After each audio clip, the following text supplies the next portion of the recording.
Hi, Emily's Dunn here. This is my contemporary cabaret analysis, and this is for Theatre Studies number 6, the postmodern theatre. So today I'll be giving a presentation which will discuss a modern cabaret performance of my choosing and compare it with the origins and conventions of cabaret in Germany and France during the early 20th century. I'm going to start by first introducing my wonderful modern cabaret performers, and they are called Frisky and Mannick. And essentially, this is a British musical comedy double act performing from 2008 all the way to present day. And the lady on the left is the singer of the duo and actress. Her name is Laura Corcoran, and the male on the right-hand side is the pianist and singer, Matthew Floyd Jones. They have currently 8 Frisky and Mannick shows to date and a Christmas themed show. They're particularly known for their pop music parodies, and we'll see in a second why that is. And the duo have won 2 Fringe World Awards and 4 London Cabaret Awards, which I think is really fun. So I believe that Frisky and Mannick have taken a lot of inspiration from the Weimar cabaret scene, especially when it comes to content and structure of their performances. And you'll see this in the performance that I'm about to show you, which is titled LGBTQIA. And I'm sure you know where this is heading.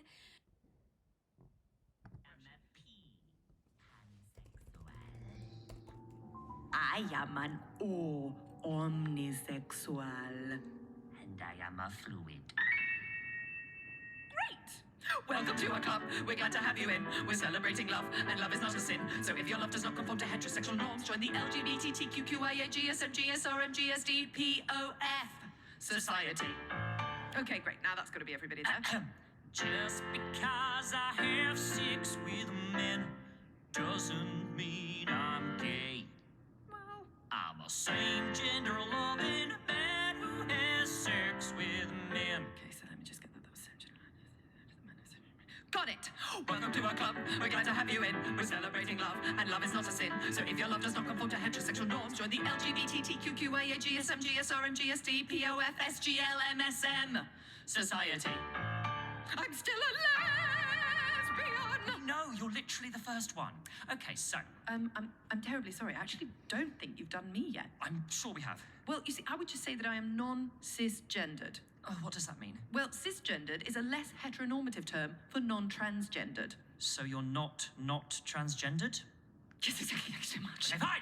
Welcome to our club. We're glad to have you in. We're celebrating love, and love is not a sin. So if your love does not conform to heterosexual norms, join the LGBTQIA/GSM/GSRM/GSDPOF/SGLMSM/NCG Society. Okay, so now I think we can... When I first saw this performance, I was very shocked because I just thought they were so game for approaching a topic like this one here. Sexual identity is a very sensitive subject in the 21st century. And I think the fact that they were even game enough to approach a topic like this shows their similarities with the Weimar cabaret scene. So as you can tell, their performances really pushed societal and political boundaries and presented a particular viewpoint on a presently controversial issue, which are 2 things that Weimar cabaret are known for. So Weimar cabaret revolved around themes of sexual liberation and political criticism. It was known for its colour, freedom, and decadence. Honestly, Weimar cabaret in the early 20th century, it was used as a way for people to escape the oppression of the time. This can be seen with the last quote on this slide. The Weimar cabaret scene was definitely utilised by homosexual men, lesbians, and transvestites who were sexually oppressed. And they kind of were drawn into the cabaret scene because they could openly display and discuss their sexuality. The Weimar cabaret scene was made so popular because of the political conflict of the time. You had people that loved the cabaret scene because it made them feel free. And then you had the right-winged political groups who would routinely attack the cabarets because they felt that they were filled with racial and ethnic groups and that their political and social ideas were dangerous. So these are a few recounts of the Weimar cabaret scene. And the first quote here kind of explains that women were dressing as men and men were dressing as women, which is a really interesting concept and very out of the social norms of the time. Actors were telling risque jokes and singing lewd songs. And then there also was this performer who did a performance titled I'm a Whore. It shows that they weren't concerned with portraying the reality of their time. And I think Frisky and Mannick are also not afraid, and that's what makes their performances so groundbreaking and so entertaining. Up, I will be discussing the use of satire and humour within the Frisky and Mannick shows. I also believe they have taken inspiration from the Weimar cabaret scene when it comes to humour. And I think this is because when you're approaching such sensitive topics and you're not afraid to potentially make someone offended, humour makes these topics a lot more lighthearted and a lot more entertaining. So German cabaret particularly used satire and lampoonery. They used exaggeration. As you can tell on the right here, there was this male and he decided to cross-dress and he really exaggerated the feminine movements and feminine facial expressions and really kind of made a mockery of the female gender in an exaggerated and humorous way. And they also used parody as well. And these types of humour allowed them to essentially present any political viewpoint that they wanted. We're going to move on to the next slide, and this is a video of Frisky and Mannick. It's called Beep, Have a Banana. And the lyrics of this piece have been directly copied and pasted from the Pussycat Dolls song called Beep. And you can have a look at what they've done with it. Do you know that no? Don't be yes. It means no, so just hold on. Wait a minute. Let me put my tuppence in it. What? Just be patient. Don't be rushing like your answers. I'm too... You're just too aggressive trying to get your... Oh, do you know that I know? And I don't want to go there. Only once. Only one. Only one what they want, But no, have a banana. You know, it's funny how a man only thinks about one. You've got a real big heart, but I'm looking at you. You've got real big brains, but I'm looking at you. Girl, there ain't no pain in me looking at you. I don't care, but keep looking at me. 'Cause it don't mean a thing if you're looking at me. I'ma do my thing while you're playing with your Penis.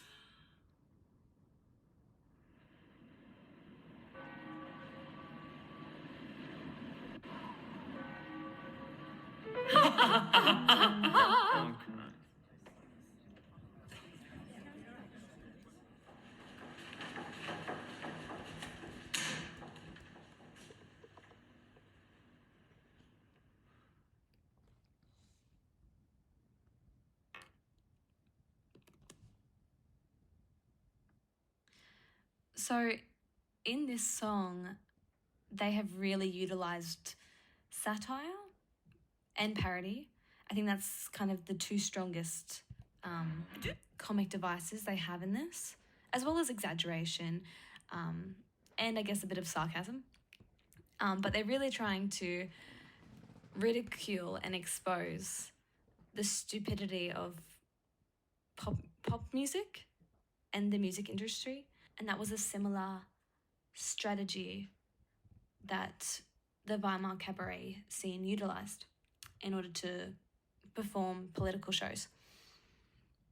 On the right here, I've got a quote from the lady who plays Frisky, and this is her speaking about another parody that they've done with a different song. And essentially, in this one, they took a love song and they sang it from a stalker point of view. And they really used mockery, exaggeration. They've obviously used parody in this. innuendos, and a lot of satire.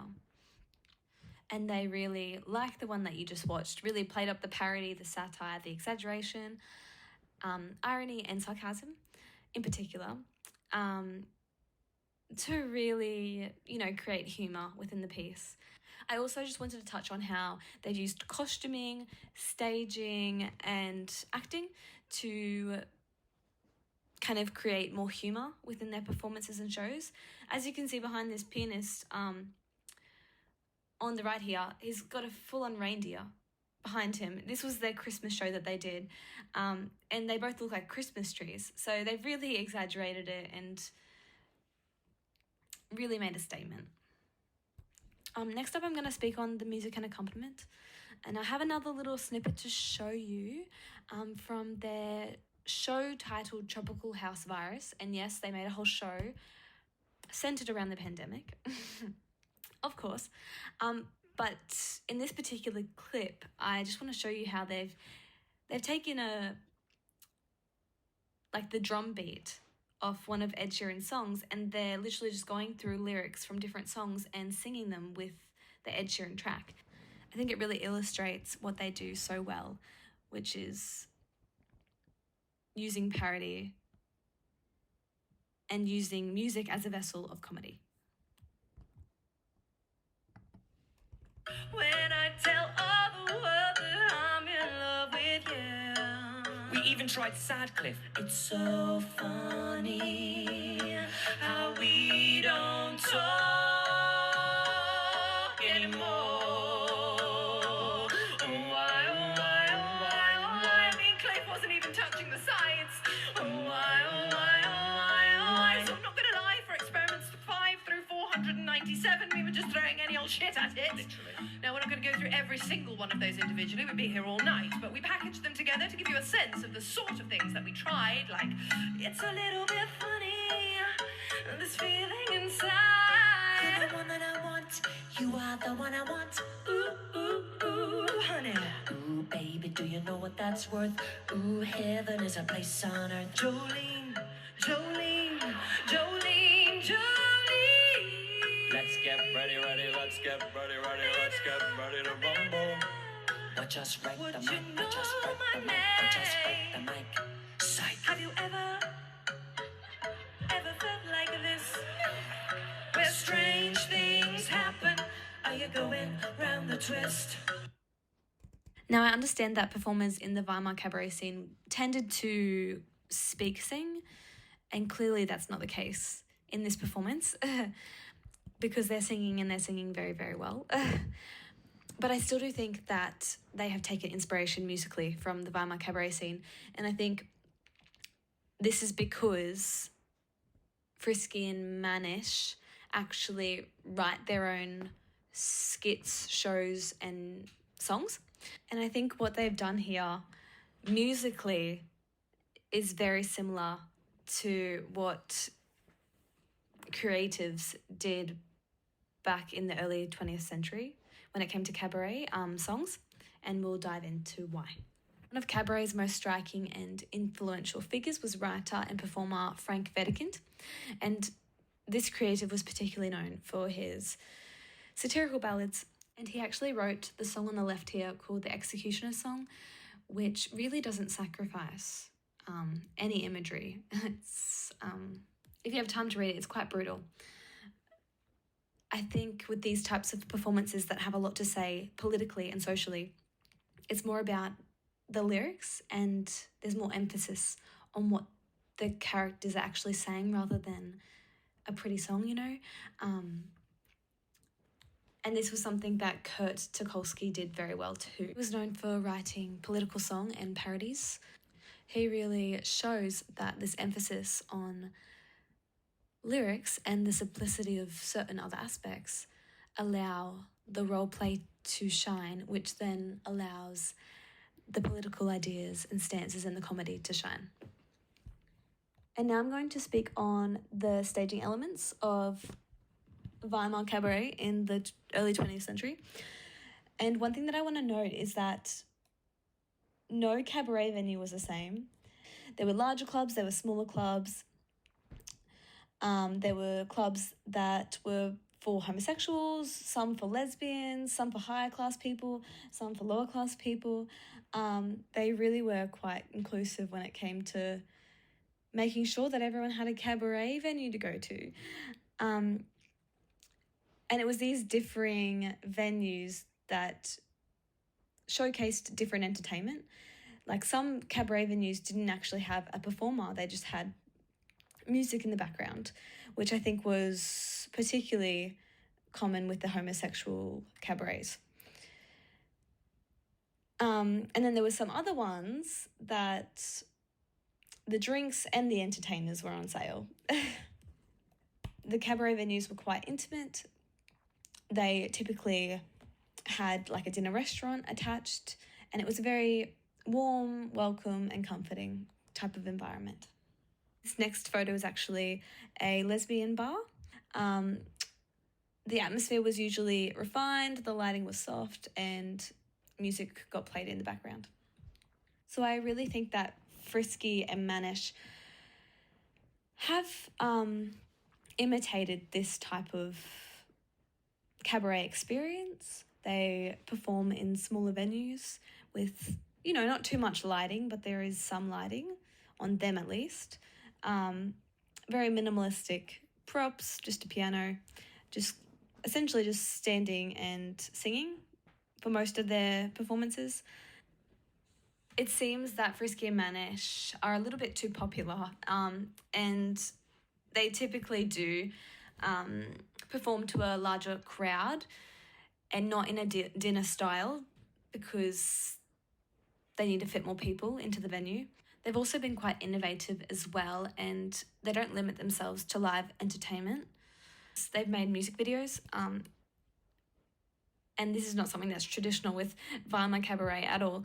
But I just thought it was an interesting thing to put in, that they're not limiting themselves to the past, and they're taking the same concepts and they're putting them into a contemporary kind of setting. So they've done music videos. They also did a online Zoom Christmas show during the pandemic. They also do podcasts. I think they've got a few of those.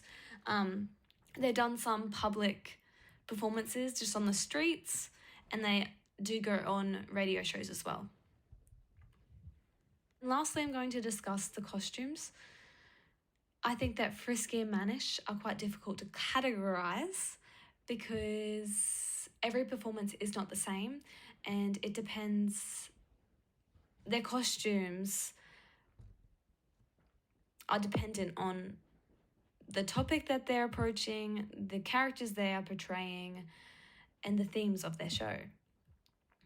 As a result, I found some similarities with both the French and the German style of costuming.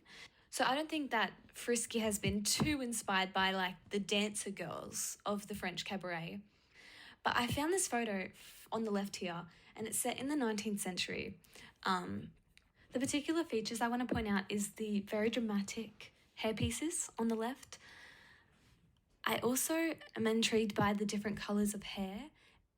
It makes me feel like they look almost like wigs, which is something that Frisky is known for. She always has a wig on. The small waists as well. I think they do have some kind of corset underneath, which Frisky is also known for. And this girl on the left-hand side of the left-hand side picture also has this kind of jacket on, which Frisky also has on in the picture to the right. In terms of Weimar Cabaret costuming similarities, I want to pull your focus to this illustration on the left by the artist Jeanne Mammon. This is a watercolour picture of the Berlin Queer Club, and I think the similarities between the main guy in the centre of the photo and Mannick on the bottom right-hand side here is uncanny, the resemblance between them. The hat, the vest, the black pants, and the white shirt is very similar. Also, I want to pull attention to the red and yellow hat next to the black hat. It's very, very similar to the top right-hand hat that Mannick is wearing. Now, in terms of Frisky's costumes. They're very extravagant, very colourful, very in your face. And I saw this photo on the right here, and this is on the right here. We have this German cabaret performer, and her act was actually titled The Trained Poodles, and it's some sort of sex play performance. But regardless, her actual costume is very, very extravagant. She's got the hat, the bold colours, the extravagant kind of gloves, and I think it is very symbolic of what and reflective of what Frisky's done with her costumes. These are a few more of Mannick's costumes, and once again, it's got that playfulness, it's got that colour, it's got that exaggeration, which really carries the performances along. So in conclusion, I hope that this has explained to you why I believe that Frisky and Mannick have taken their inspiration from the Weimar cabaret scene of the early 20th century. And I hope that you've enjoyed this presentation.